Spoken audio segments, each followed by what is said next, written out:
Hey, everybody, and welcome back to the Out to Be podcast. It has been a minute. I haven't been doing the podcast for a couple years now. A couple years, I think it's been a couple. And I can do a totally separate podcast on that if you guys would like. But the long story short is that I moved from New York to Nashville.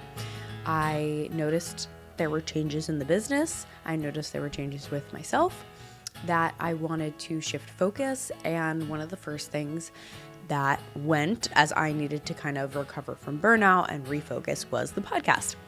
I still ran my business, and I still do run my business, although a little bit of a life update is that I now do work full-time for a law firm, which is a bit random. Again, I know if you guys want a full life update podcast, I'm more than happy to do it because there have been a lot of changes in the last couple years. But even though I work full-time, I still do support and coach clients.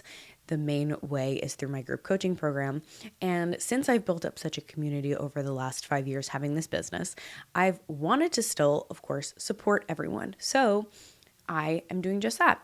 And I wanted to bring the podcast back in 2025, certainly not at the pace that we used to do it. It's probably going to be around one episode a month, but I like to bring in experts who can do a free training to my email list or who might be offering something that my community really needs and wants to learn on, especially things that I either don't know about or just am not teaching on anymore.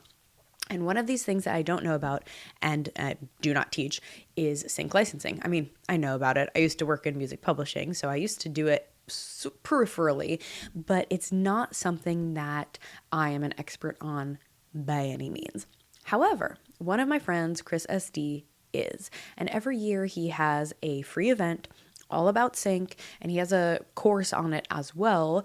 It's not even really a course, it's a full program where you get to connect with people who work in sync and music supervisors and people who will help actually get you ahead. So today on the podcast, we're going to talk to Chris, and we're going to talk all about sync licensing. Now, even if you've heard of sync licensing before, I think you'll find this episode really interesting because it really goes into the ins and outs of what it is, what you can expect, what's trending right now, what's not. So take a listen and then go ahead and register for his free event that is happening on Sunday, January 12th. It's totally free, so there's no reason not to do it. Like I said, I'm hoping to be back with the podcast once a month or so, bringing you guest experts, bringing you interviews, and maybe even a few solo episodes in there. We'll see. So if you have any requests, you can shoot me a DM on Instagram at Katie Zaccardi, or even better, at Out to Be Coaching, and let me know what you're focusing on for this year. Let me know what you want support with. Let me know what you need help with, and what you might want to hear some podcast episodes about. If you'd like to hear a deeper dive as to what I've been up to and why I've sort of stepped back from social media, why I've changed up what I'm doing work-wise a little bit, let me know. And otherwise, I hope you enjoyed this episode. And again, I'll put the link in the description if you'd like to register for Chris's free event. If you have any questions or have any feedback of this episode, let me know on Instagram, and I'll see you guys next time. Hello, everybody. I'm very excited today to be chatting with Chris SD of Sync Songwriter, and today we're going to talk about sync licensing. So, Chris, I mean, we've talked about this on my email list and to my audience many times before, but for anyone who's new or maybe hasn't caught any of the last launches or any of the last workshops that you've done, can you just introduce yourself a little bit and tell us how you got into this world of sync licensing? Sure, sounds great. So long story short, I'll try to keep it short, is basically I was a music producer up in Toronto, Canada, and had the good fortune of winning some awards when I was there. Worked with a lot of major label artists and indie artists. And I started getting frustrated in the studio working with indie artists who love their music. Their music was just as good as the majors, but they didn't have the managers or agents, and labels and stuff pushing them along. So I was like getting frustrated. We work really hard on these records and I would think, man, these sound great. And they go out into the ether and then nothing would happen. Crickets. And I was like, well, how am I going to help these indie artists get noticed? How am I going to get their songs sort of out into the daylight? And a huge first it was like thinking like, okay, well, I'm going to get them involved with labels. I'm going to get them involved with managers and agents and all that good stuff. But this sort of big tsunami of music licensing was just starting to happen around then, where I was hearing more and more about indie artists that were getting these licenses, meaning that they were taking their music, they were giving it to, TV and film studios and saying, you can use my music in your shows, movies, and ads. And the TV studios, movie studios, and ads and stuff, they would say, great, here's a bunch of money up front, and we're going to put it and use it in the soundtrack for this thing. And I had one in particular came by and says, yeah, I got a sync placement. I paid like a year of my rent, And I was like, man, this is the great way. And it wasn't just the money, it wasn't just like you can make every sync placement you can potentially make thousands of dollars doing it, which helps you keep recording. A big part of it was the exposure. It was like being able to get in front of so many people so quickly. And I've helped lots and lots of songwriters get placements. A recent highlight was getting 5 tracks into this year's Cannes Film Festival winning movie Anora. Got Pain Hustlers. They were written up in Billboard magazine. They had festivals calling them. Their Spotify spins went off the charts, just from one good placement in a movie. So it's such a powerful vehicle. And that's really how I got into it. And then eventually I was like, I've got to help other indie songwriters out in the world because there's, I write music myself. And everybody and their dog has a record out, so there's so much music. So how do you break through the noise? How do you actually ever get heard in a bigger way than just your friends and family and, your fan base that might not be that big? How do you actually like get a global audience? How do you become known for your songwriting? And that was the big challenge. And I found that music licensing was definitely the way to go for that. That's really interesting. And then the next thing I want to ask you is basically why sync licensing? But let me set it up a little more specifically because I think that in the last 4 or 5 years now, a lot has changed in the music industry. And first, of course, in 2020, we couldn't gig. It made sense to do more things online. Now everyone's back into the world. But I've noticed as a coach, I'm sure you've noticed as well, that the industry in general has shifted and changed a lot. And new social media platforms have popped up. And musicians everywhere are faced with like, you need to do all these things to build an audience, to sell your music, to make money. There's a million options. There's a million ways to succeed. There's a million ways to fail. And there's so many choices of which direction to take things. So in your opinion, has the sync license industry changed a lot, let's just say in the last 5 years or so? And why sync licensing now? Why is this something musicians should be putting their focus on now? Yeah, great question. And it's interesting. When you said there's like a million ways to do things, I actually typed into ChatGPT, this last year, 'cause I've done it before and I just did it. And I just typed in like basically asking it, how many ways can you successfully get your music out into the world, like as an indie musician?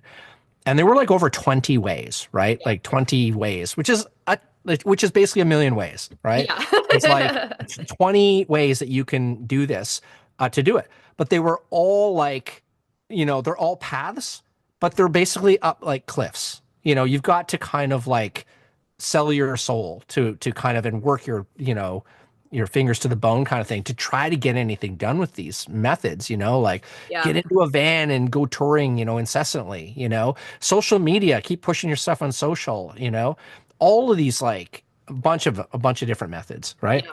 And the cool thing, what attracted me to sync licensing was 2 things. One, that it was really the pinnacle of what you can do as an indie songwriter in order to get exposure in the world, right? Mm-hmm. Because you're riding on the coattails of the TV studios and the movie studios. They're already putting millions of dollars out there in promotion. They're attracting millions of eyes and ears to what they're doing.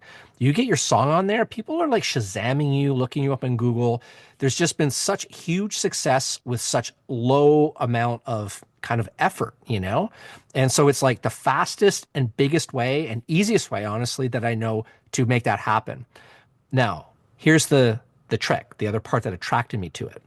The other part of it was that it's the easiest thing to do if you do it the right way, right? Because you got to, it's who you know, right? If you know a bunch of music supervisors. So music supervisors are the people who actually are hired by the movie studios and TV studios to get the music to put into the shows, the movies, and the ads.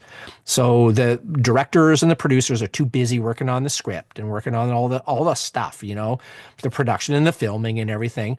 They need people to kind of do the music part, and those are music supervisors. Those are the gatekeepers. Those are like the unicorns, the people who live up on cloud nine, that make all the decisions and put the music into those shows and movies and ads and stuff.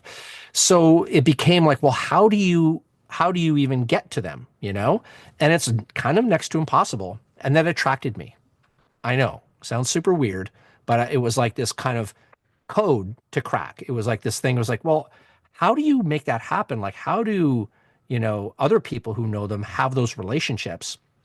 And why I was attracted to it was because it made it not like this place where a herd could come in and just trample the whole thing, It was really curated and hard to kind of get your foot in the door, which made it really exclusive, which made it like, you could, if you figured it out, you didn't have a lot of competition. You didn't have you weren't competing against everybody you're competing against on Spotify and SoundCloud. And, you put your music out there, you're in there with millions and millions and millions of tracks, right?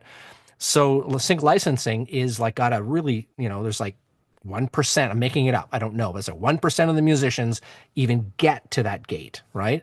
And most of those people who take that path use what are called music libraries or sync agents. Music libraries are basically these big repositories of music that you can put your music into. And then music supervisors, the people who are hired by the movie studios and TV studios, can come to a music library and kind of find music, for whatever they're looking for. There's sync agents also that sign artists, and they sign a bunch of songs and stuff, and they're more proactive. So they have relationships in the industry, and they go out there and they pitch stuff.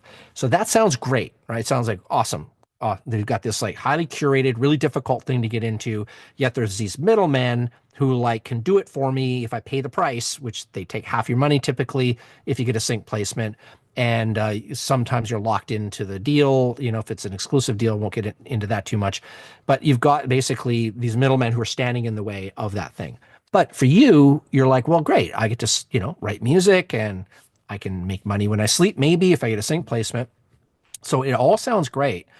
The problem is it's great for the music supervisors because the music supervisors come to a library or they come to a sync agency and they usually can find something because the sync agencies and the libraries have thousands or millions of tracks, right? So they're going to find something, right, that the supervisor wants. It's great for the agents and the libraries because they always have something. So they're always going to get a sync, right? They're always going to get paid for that kind of thing, right? It is terrible for the songwriters typically because you're in there, you're a needle in a haystack, you're in an ocean of songs. The chances of them picking your song are super low. If you know the owner, or you're maybe you had a hit on the radio, or your flavor of the month, or there's something about you, you're related to somebody or whatever, you can be on the front burner and they could get you consistent sync placements. That happens, but it's to a tiny, tiny fraction of the people who even get into the library or into the agency typically. So that was why I started Sync Songwriter. I saw this and I'm like, wait a minute, why can't indie songwriters jump over the middlemen and go straight to the music supervisors? Because you can't just pick the phone up or write an email to a supervisor. It's literally like trying to get a executive of a record company to listen to your record with a cold email. It's never going to happen, right? Well, maybe. Yeah, good luck with that. Good luck with that. Yeah, exactly. So I was like, well, how is this going to work? So way back when I was helping these indie musicians in the studio get their music into TV and film, I started like everybody else. The only advantage that I had was I was like some producer who had won some awards. So I had a little bit of cred, that I could call a supervisor up and say, hey, I'm in the industry too. And I did that. But it still was super hard, because you got to know what to give them and when to give it to them and all that. So long story short, what happened is I hung out with a bunch of supervisors and got to know a bunch of them. They told me everything I needed to know about getting music to them and getting music placed. They basically inform me like, here's the behind the scenes scoop. Here's what you do. Here's how you do it, and all of that. And that's what I've been doing, and it's been growing and growing and growing. Since 2016, I've been helping indie songwriters around the world get music into, shows, movies, and ads. And that's kind of why I picked sync licensing and why it is amazing, and why we've had all the sync success that we've had at Sync Songwriter. So there's a couple of things in there that I want to pull out, but first I want to just follow the thread that you have obviously been doing this for a while. Are there any big trends that you're seeing in the past year specifically? Either changes in how supervisors are doing things, or types of music that are really popular, or just strategies that are working really well for musicians to be successful? Are there any big trends in the last year or so that you and your team are focusing on when it comes to helping your clients do this? Right. It's a great question. So, there are small things, right, that change. I mean, AI has come in. It's not going to replace songwriters anytime soon. It's no good at that yet. It will get there maybe, but we got a long way to go for that to happen. It is, though, starting to be able to do production music, which is kind of those like little segues you hear in reality TV and like, some ads and some sports things. And there are these little things that they do that. There's a lot of musicians out there who do production music.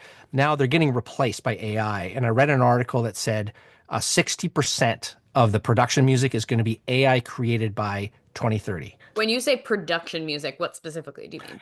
So production music is kind of like, if you're watching a football game and then you hear like some music that segues from one scene to another or whatever, okay, or reality TV, I don't watch that, but if we've all seen the ads. Yeah, there's this kind of generic kind of like music in the background while they're talking and stuff. Yeah. That's production music. It's not songwriter music. It's not composer music. Got it. They pay really low. So they just go to these libraries and pay like really low amounts.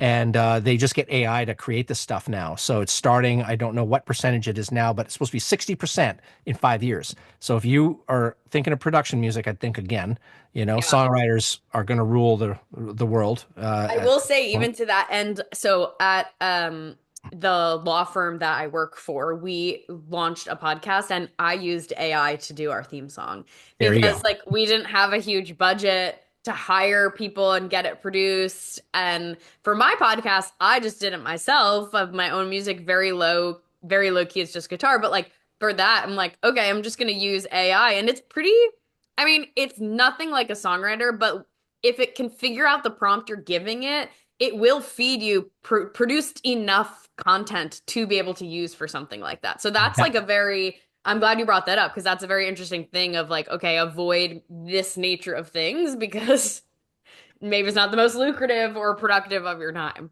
Yeah. So that is production music, what you did. Yeah. That sort of theme song kind of thing, in general. So that's happened. There was the strike last year, which was a big deal, right? There was a huge strike. That's gone now. So doesn't really impact anything. So there's, little changes here and there with things, the way things work, but the sync industry has not like it really comes down to, maybe it'll change in the future, but it literally comes down to who you know. Yeah. It's just like, it's the bare naked truth about getting success in sync licensing. It literally is that. And it doesn't mean that you've got to be like, oh, that sucks because, I'm not, related to somebody, or I don't schmooze, or I'm not a Nepo baby. Yeah, right. I'm not, so it's this whole like idea sometimes gets like clothed in this like kind of dark, thing of like this nepotism type of thing. Yeah. And it's actually totally not that. Yeah. The cool thing about it is that music supervisors, and I work with the top ones, not ones in reality TV as much, and that's fine. They're what they're doing. Those are usually more junior positions. But I work with ones who work on bigger network shows and bigger movies and stuff like that. They are the coolest people. You'd want to hang out with them. If you're a musician, they're like they know your language. They're musicians themselves often. They were in bands. They have friends who are in bands. They're music lovers, you know? They really know music. They're crate diggers. They're just into what you do. And they're super cool. And the other neat part is they actually want to support you. because get told all the time this by my music supervisor friends. Are like, we would much prefer supporting an indie songwriter than a faceless library. They use that term sometimes. Yeah. And it's like, all you got to do is get your music to them. It's get your music in front of them. But it's so hard to do. How do you connect with the right people in TV and film, right? So Yeah. that's where I come in. That's exactly what I do at Sing Songwriter.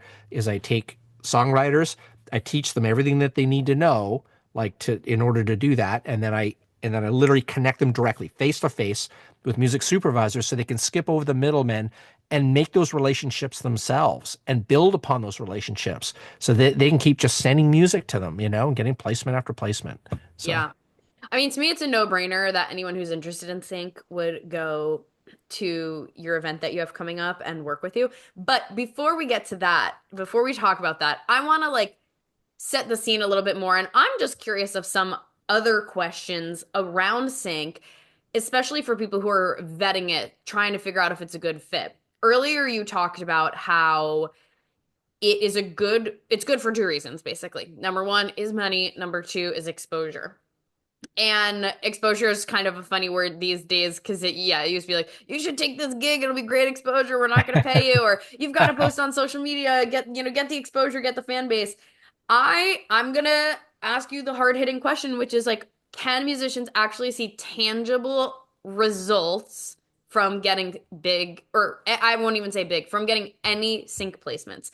Have your students, have your clients seen social media growth, fan base growth, Spotify stream growth, anything tangible like that you can directly point it to?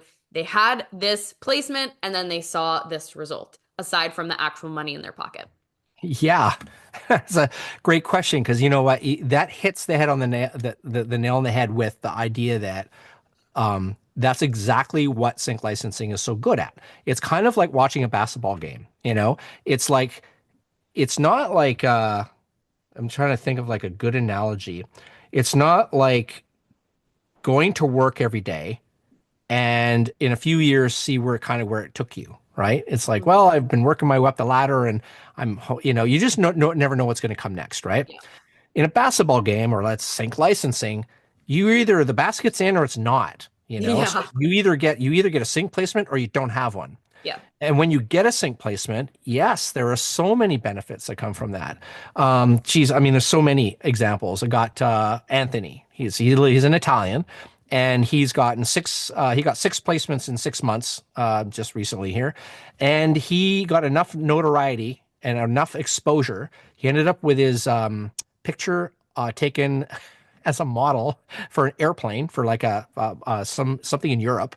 He's on the side of airplanes. Wow. And so no, that's just one thing, right? Then he booked a world tour because he's that well known. He's big in Asia because he got placed in some stuff that was big in Asia. So he booked this world tour through Europe and the US and Asia and everything like that. He's getting paid thousands of dollars for sync placements.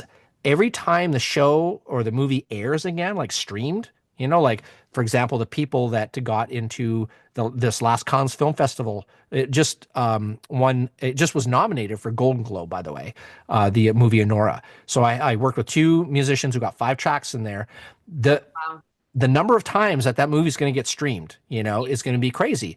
They're going to be just getting checks all the time through their PRO, right? Through their, which is incredible. So there's so many examples of that. I talked about the person who got written up in Billboard magazine. I had festivals calling, Spotify, things. There's a woman came to me one time with a song on a smartphone, and she wasn't really an artist. She just had the song, and I helped her produce it. I have an online studio, and I helped her produce it, and she got 4 sync placements with it, and it's like cash and exposure, boom, right away, So there's so many stories like that of, getting placements and getting real tangible results. And that's the thing that really attracts me to it, is that you get those results in a huge way. And that's the exciting part for me. I love that. That's really cool. And who doesn't want to be on the side of an airplane, It's like, that's all of our goals, obviously. Now, on the money side of things, you kind of dropped some tidbits in there I want to dive into a little bit. obviously you get paid an upfront fee when you get a sync placement, but you also mentioned things like residual checks through PROs, which, I feel like that's not a term that we even hear anymore. You used to hear about TV shows or Friends, they get residuals, but I was just thinking today that there's not a lot of shows anymore that just air on repeat, like Friends, maybe Big Bang Theory, but a lot of shows these days, it's like you stream it once and then it's done. And I was thinking about it from the perspective of an actor, but I wasn't thinking about it from the perspective of a musician who is getting potential additional income every time somebody is watching something. So talk to us a little bit about that. Like, how does the payment structure typically work when you get a placement? What can people expect? Sure. So I'll first start with a very short history lesson. Way back when they used to use composers. It was just composers, right? We're talking like 70s and 80s and into the 90s. And then when people were able to kind of record music at home, like the first like ADAT machines and stuff where you didn't have to go into studios and all of that and get signed to pay for the studio and people could kind of record. Then computers, you could kind of record on computers a little bit. Then Pro Tools LE came out like around 2000 and stuff. And gradually the indie market started grow. And now it's just like, GarageBand comes with your Apple computer and anybody can do stuff, right? So when that started happening, the TV and movie studios clued in pretty quick onto the thing that I clued into early on when I was working with majors and indies in the studio. It was like indie artists are like just as good as a lot of the major labels. So they were like, why are we paying hundreds of thousands of dollars for these songs from major labels when we could go to an indie artist and pay them like a fraction of that, Right. They're like, why should we pay? So here's an example. Mad Men, I think I've got the year right. Mad Men, the show, for one episode, paid, I think I have the figure right, $250,000 to play the Beatles song Tomorrow Never Knows. Wow. $250,000 to use it in one crazy. episode is crazy. And that was in 2012, right? So normally they did that on purpose, obviously, right? They were like, this has to happen because we want to make a statement or whatever. Normally they have a budget, music budget, and they look at it and they're like, well, we can afford like these many Beatles songs, or we could go to some indie musicians and we could pay them 20 grand. Yeah. No, why not pay her 10 grand? I'm sure like indie musicians aren't going to scoff at $10,000 for a song that probably already exists. That's what I love about sync is, and we could talk about this a little bit more, but like if you're just writing your music and then somebody comes along and they're like, hey, we not only do we want to air it in a show, but we're going to give you $10,000 for a song that you already wrote and produced. Yeah. Like it's a no-brainer. Yes. Yeah, it's exactly. exciting. It's so exciting.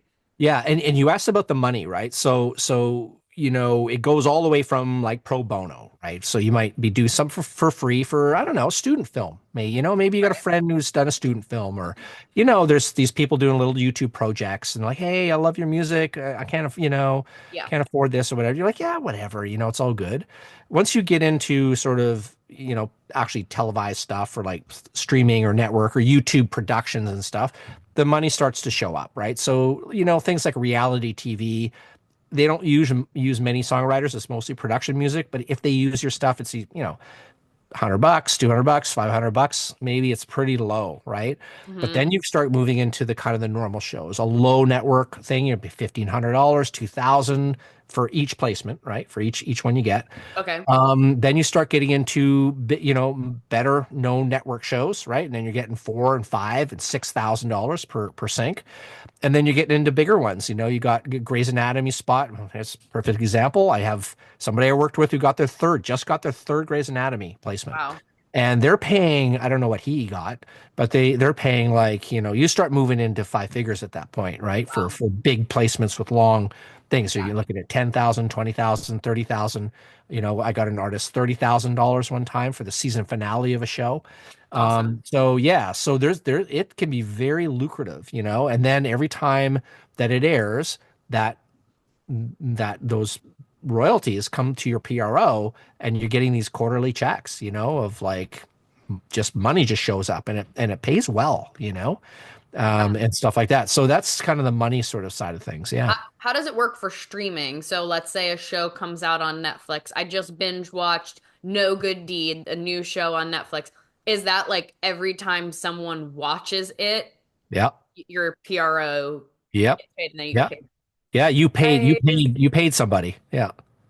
I love, first of all, go me. I cut out TikTok for the year, so of course now I'm just watching way more Netflix than I used to. But I'm paying songwriters along the way. Okay. I had one more question about the money side of things, which was, so I used to work for a music publisher, and I know on our end of things, well, actually, I'll set this up two ways. The first is that not everyone here is going to have a music publisher representing them. They're we're talking independent musicians. You're probably doing this on your own. So at the music publisher, we would negotiate rates. I mean, we represented people like Van Halen, and so if somebody came to us and we wanted to sync, we're talking to Van Halen. Does this number sound good? No, you want more, whatever. We're negotiating. Do you teach your community to negotiate? Do you recommend that they negotiate? How much of the contract and monetary process is on, oops, I'm knocking things over here, is on, has to do with negotiating and finding a price that works? Or is it sort of just like, just take what you can get at first and then you'll build it up? Like, what's your take on that? Yeah, that's a great question again. So really what you want to do is that, you have to weigh two things, right? One is because it's about relationships and it's about who you know, and it's about working in the industry and them trusting you and, wanting to work with you. You've got to kind of like, it's a little bit of a tightrope. Just be like, well, do I just take the money that they're offering or should I ask for more? The reality, if you're not Van Halen, right? The reality is that they can move on and find some other song. Okay. Yeah. And almost always the budget's already set. So they're not going into it trying to negotiate with you. They're actually being honest almost all the time. Like I hear that all the time from supervisors. They're always like, we have a budget, we can pay this much. And really, that's pretty much what it is, unless we really want your song, or like, if you're Van Halen and, they really want it because they also want your kind of, they're not just getting the song. They're getting Van Halen, right? So there's going to be more negotiating on there for sure. But in terms of indie songwriters, generally what they offer is what it is. But you can ask. There's no wrong with say, hey, I was kind of hoping for more. The supervisor might say, oh, no problem. I'll go talk to the showrunners and just see if there's anything else. Yeah. They might come back and say, you know what? Yeah, you can get paid more, or they're going to come back and say, I'm sorry that's it. Do you want to do it or not? Yeah. And usually it's the real number. And again, it's going to vary according to what that is. Like if it's, low end thing, you're going to get a low end fee. But if it's higher end or mid range, that's the kind of ranges you're going to get. Yeah, that's really interesting because I do find that a lot of musicians I've worked with tend to find themselves in positions with things like gigging where they're lowballed all the time. I think a lot of musicians maybe inherently feel like I just don't get paid enough. I'm never sort of valued. And so I think that negotiating or speaking up or simply saying no to things that aren't in that like time money exchange equation, does it feel right?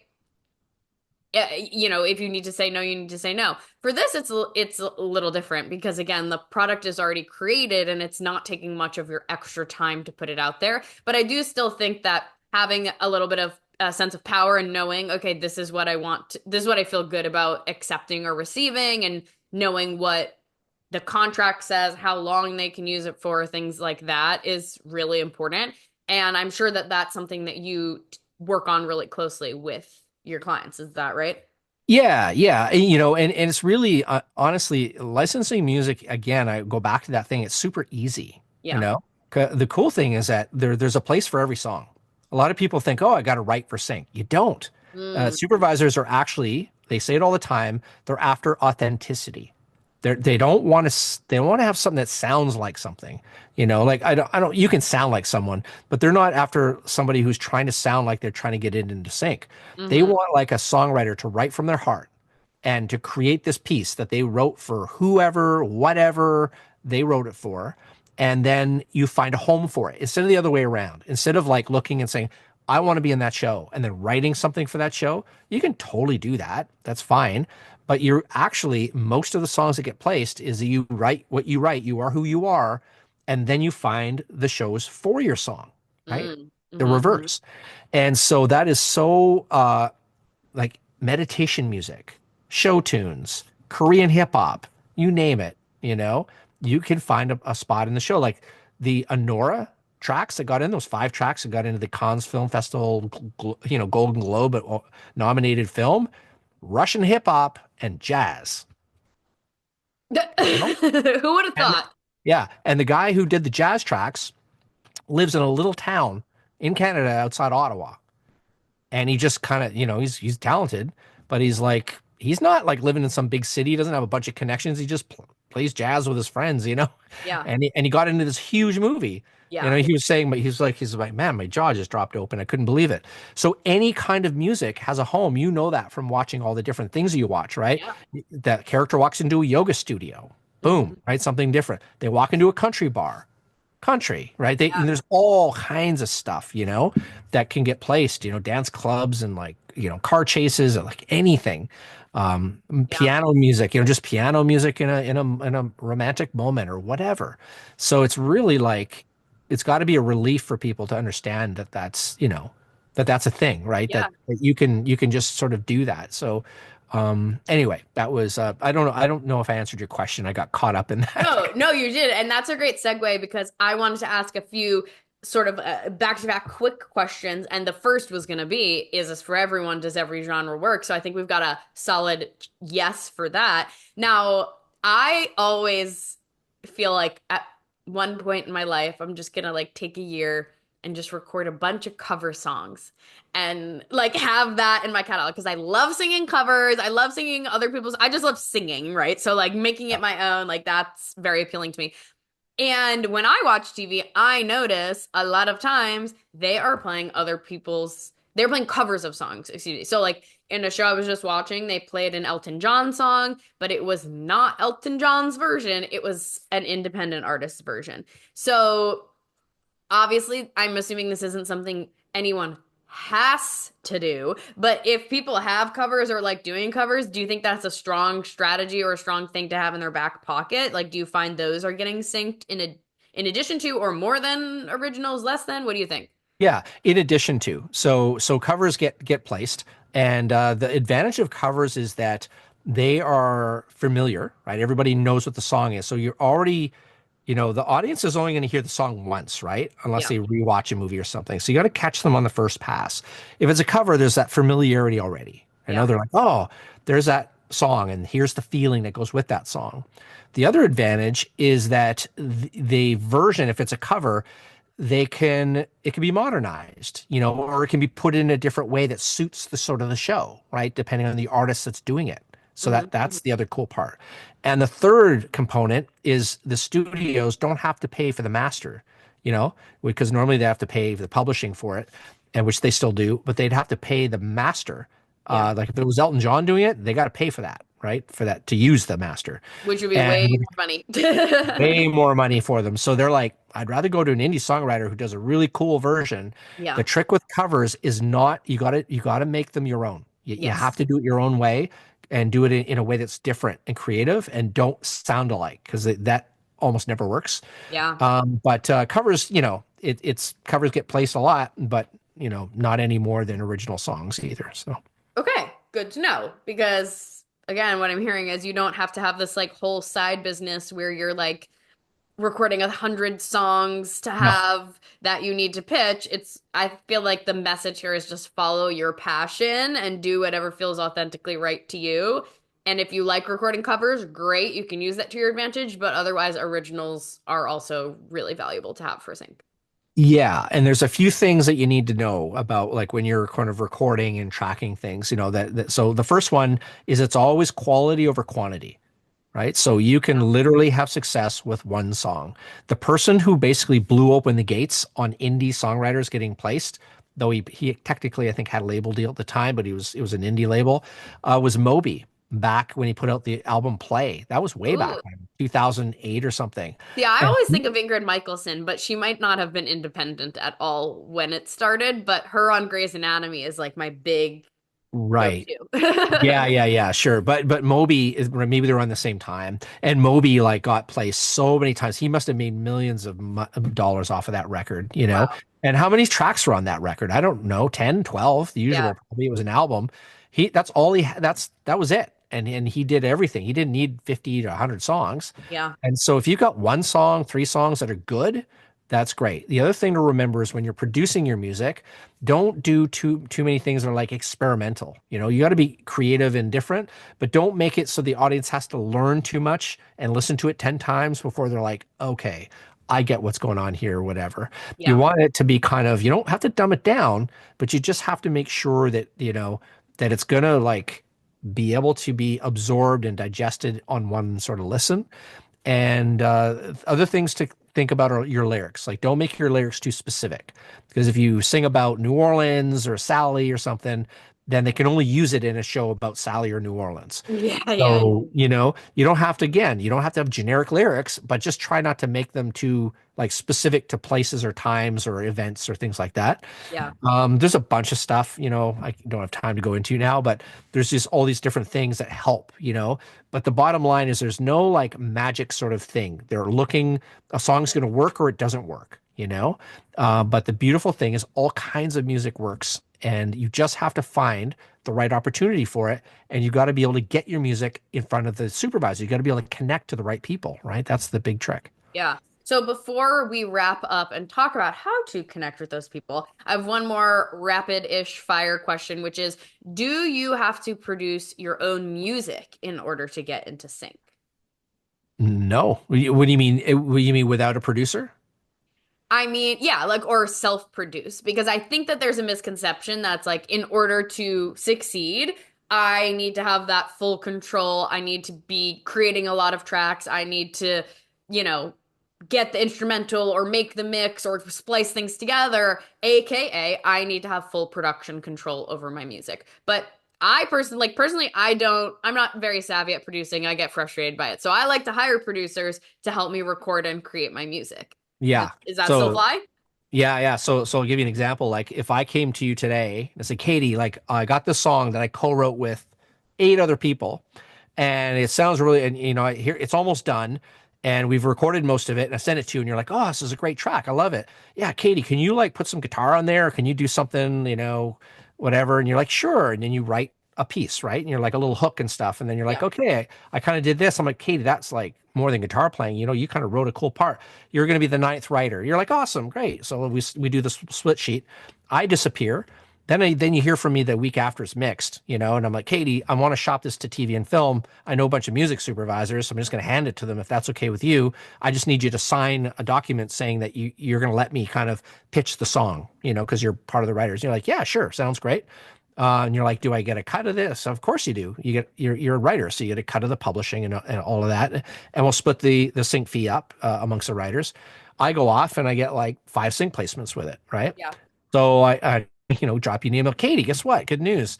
I got 5 sync placements with it. You're like, awesome. And I'm sending you this money, and keep an eye on your PRO, and you're going to get some royalty checks for that.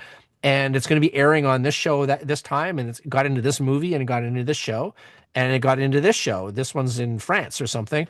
And you're like, cool. I get to watch it and have a little listening party with my friends, and, you know, publicize it on my website. Like, hey, I'm a writer on this show that, you know, millions of people are going to watch. That's it for you. You didn't have to produce it yourself. You didn't have to have control of anything. Yeah. You just literally were along for the ride because I was doing everything, and you basically gave me permission to shop it, and that's it. So that's like the extreme example of like, wow, I just put a guitar thing down and I made this money and I got all this exposure, even as a ninth writer. Yeah. I'm able to use this on my social and on my, you know, whatever. Like I did this, and people are like, wow, that's so cool. Yeah. You know, you're getting more fans that way, even just like that, all the way to you create it all yourself, you know, and you do everything yourself and whatever. You can, everything in between is allowed to. So it doesn't matter. The supervisor's job, half their job is to clear music, which means that they have to make sure that all the T's are crossed and the I's are dotted and all that, and make sure that everybody got all the paperwork done. And then, yeah, and then they go. But the one problem and why it's so hard for indie musicians, if you're just out in the wilderness, trying to do this, is that supervisors often don't trust indie musicians because of that reason.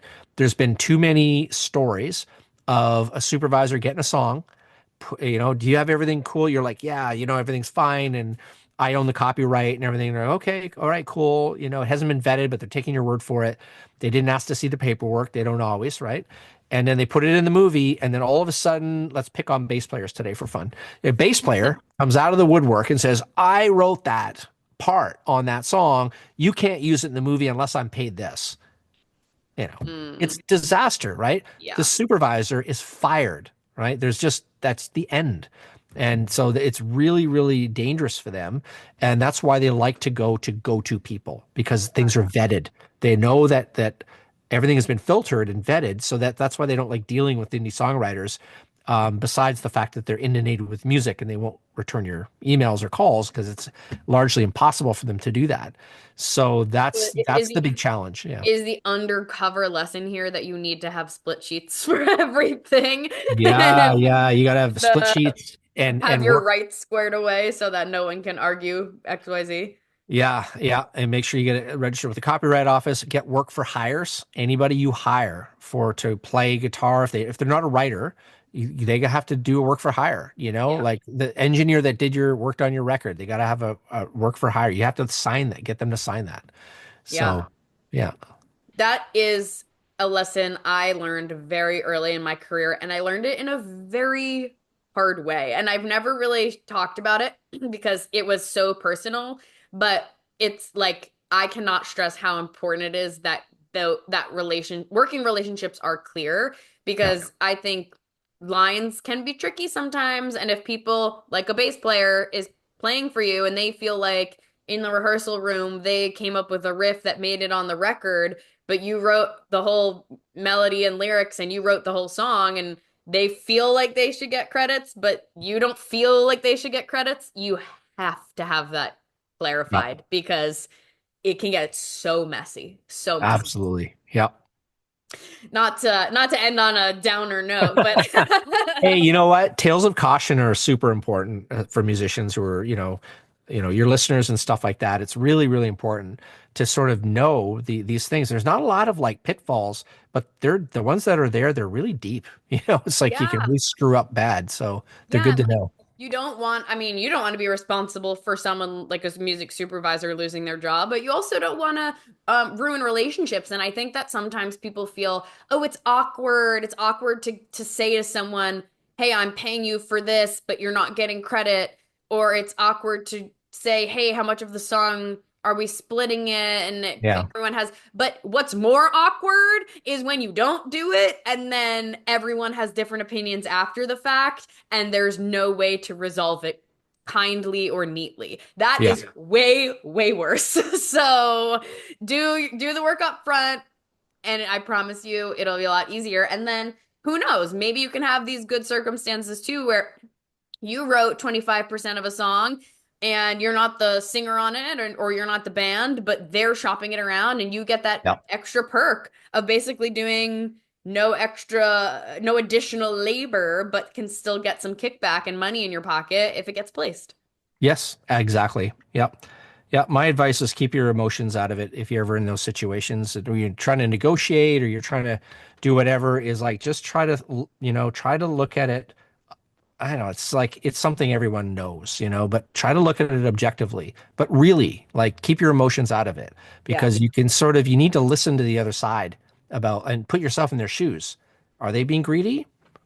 I don't know. Maybe not, maybe I thought they were, but they're not. Actually, they do kind of deserve that, or maybe they don't, but yeah, definitely. Like when it comes to inter band and inter things, that's biggest piece of advice I have is like, keep your emotions out of it and speak with reason and think with reason.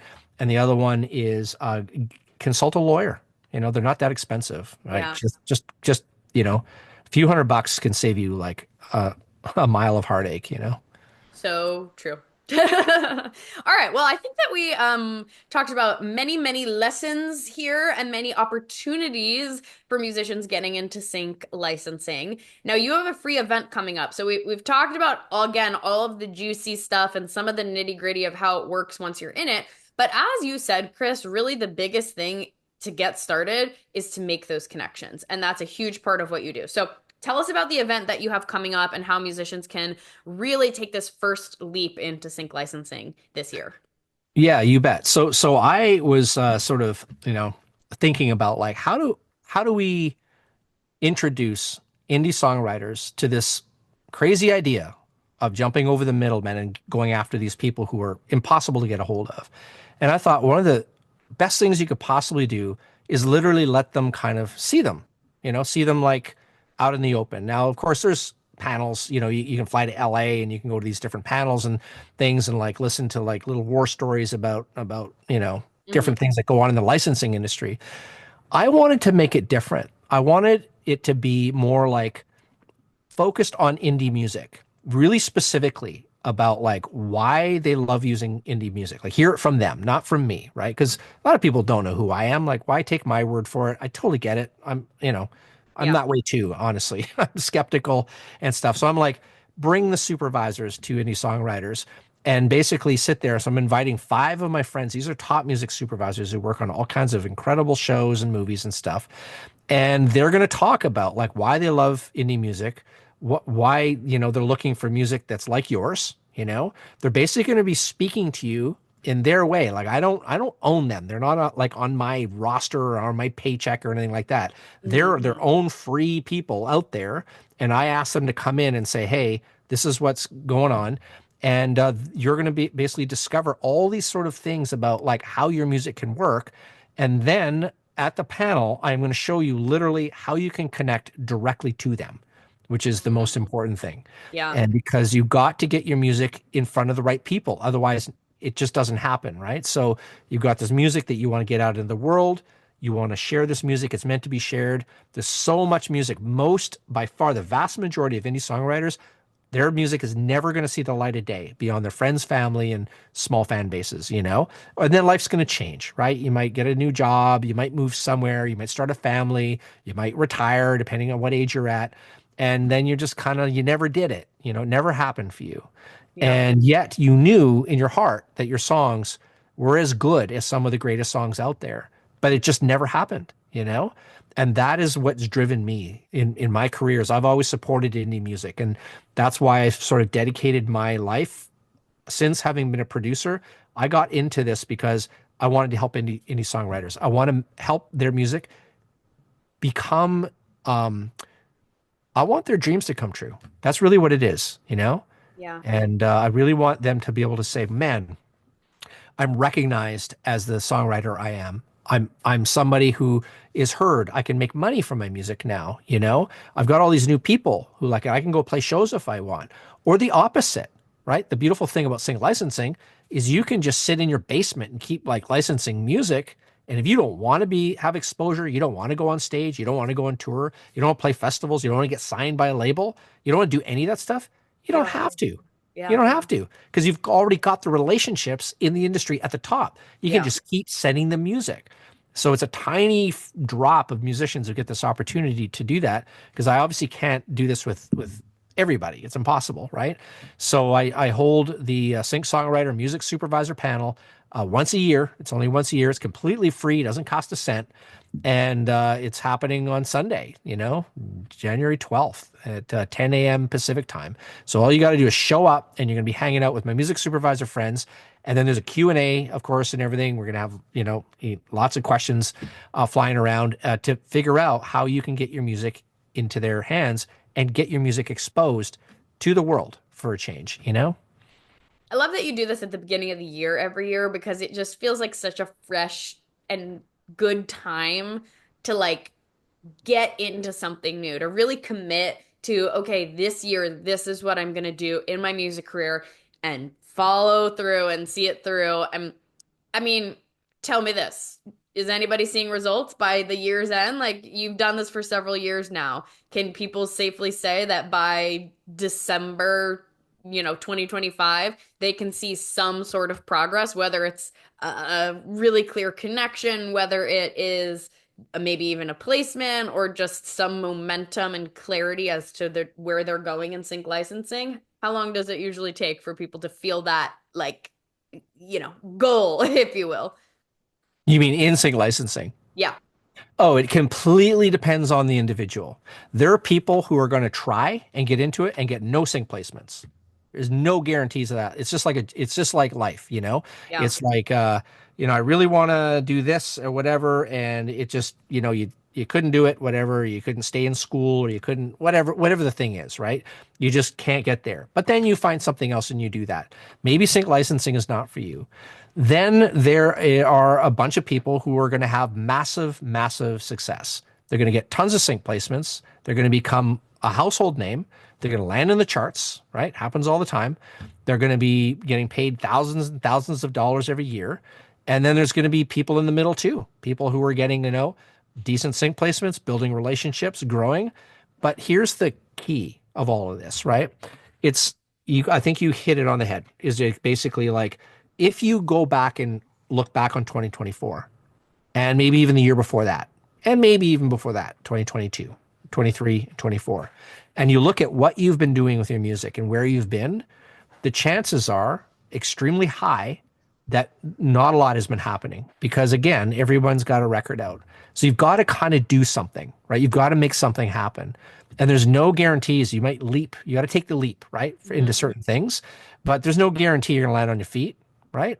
But if you know who you are and people have said your music would sound great in TV and film, and you're a good songwriter and you're a reasonably resilient person, there's absolutely no reason why you can't succeed like so many other indie musicians who've done this.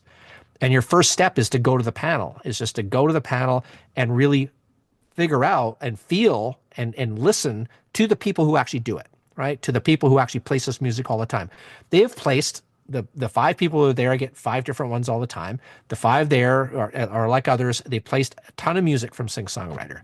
So that is something that, like, that's a guaranteed thing that happens. So you can listen to them and know they're the real deal, and you can see their names on these top credits and stuff, and they're going to be telling you about indie music. So all you got to do is listen to them, and they're going to be explaining it. So it's going to be awesome.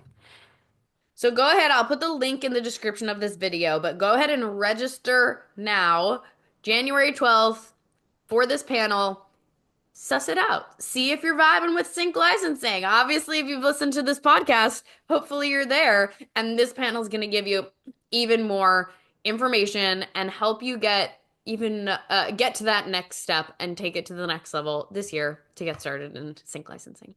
Chris, thank you so much for joining me today. Hey, it was awesome. It was really, really great. And just wanted to leave the listeners with this, is that the biggest thing, just to reiterate here, the biggest thing to get your music out into the world is connecting with the right people. It's almost impossible to do it on your own, but by coming to the Sync Songwriter Music Supervisor panel, which doesn't cost anything, you're taking a massive, huge step, because you're getting to know who those people are that you want to meet. You're going to find out what they're working on right now, so that if you've got a song or songs that you want to get into TV and film, you're going to know which one of your songs will work in their projects. So this is huge, And then on top of that, after the panel, I'm going to literally show you how I can connect you directly to them, in person, face to face, one-on-one. And it doesn't get any better than that if you really want to make something happen with your career in 2025. It's a no-brainer. It's a completely free event. You have nothing to lose. Go register, and we will see you there on Sunday, the 12th. Amazing, Katie. Thank you. All right, everyone. Happy New Year. Thank you, Chris, and we'll see you all next time.